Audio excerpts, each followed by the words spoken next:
ಪಕ್ಷವಾದ ಕಾಂಗ್ರೆಸ್ ಸುಳ್ಳುಗಳನ್ನು ಹರಡುತ್ತಿದೆ. ವಿವಾದದ ಬಳಿಕ ಅಮಿತ್ ಶಾ ಸುದ್ದಿಗೋಷ್ಠಿ. ನಾನು ನಿಮ್ಮ ಭೀಮಾಶಂಕರ್ ಜಳಕೆ. ಸಂವಿಧಾನ ಶಿಲ್ಪಿ ಬಾಬಾ ಸಾಹೇಬ್ ಅಂಬೇಡ್ಕರ್ ಕುರಿತು ನಿನ್ನೆ ರಾಜ್ಯಸಭೆ ಅಧಿವೇಶನದಲ್ಲಿ ಕೇಂದ್ರ ಗೃಹ ಸಚಿವ ಅಮಿತ್ ಶಾ ನೀಡಿದ ಹೇಳಿಕೆ ಭಾರಿ ವಿವಾದಕ್ಕೀಡಾಗಿದೆ. ಅಂಬೇಡ್ಕರ್ ಬಗ್ಗೆ ಅವಮಾನಕಾರಿಯಾಗಿ ಮಾತನಾಡಿದ ಅಮಿತ್ ಶಾ ದೇಶದ ಜನರಲ್ಲಿ ಕ್ಷಮೆ ಕೇಳಬೇಕು ಮತ್ತು ಪ್ರಧಾನಿ ಅಮಿತ್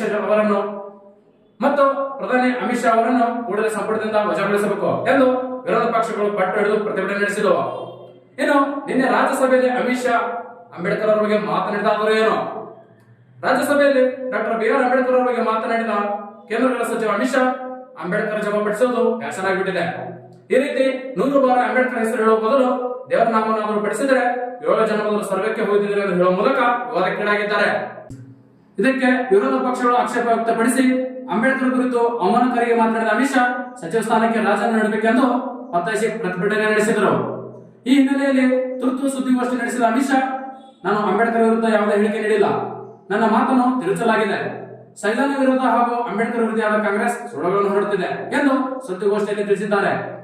ಆದರೆ ಅಮಿತ್ ಶಾ ಈ ರೀತಿ ಮಾತನಾಡಿದ್ದು ಬಾಬಾ ಸಾಹೇಬರಿಗೆ ಅವಮಾನವಾಗಿದೆ ಎಂದು ವಿರೋಧ ಪಕ್ಷ ಮತ್ತು ಡಾಕ್ಟರ್ ಬಿ ಆರ್ ಅಂಬೇಡ್ಕರ್ ಅವರ ಅಭಿಮಾನಿಗಳು ಪ್ರತಿಭಟನೆಗಿಳಿದು ಅಮಿತ್ ಶಾ ಅವರು ಕೂಡಲೇ ಕ್ಷಮೆ ಕೇಳಿ ತಮ್ಮ ಸ್ಥಾನಕ್ಕೆ ರಾಜೀನಾಮೆ ನೀಡಬೇಕೆಂದು ಒತ್ತಾಯಿಸುತ್ತಿದ್ದಾರೆ.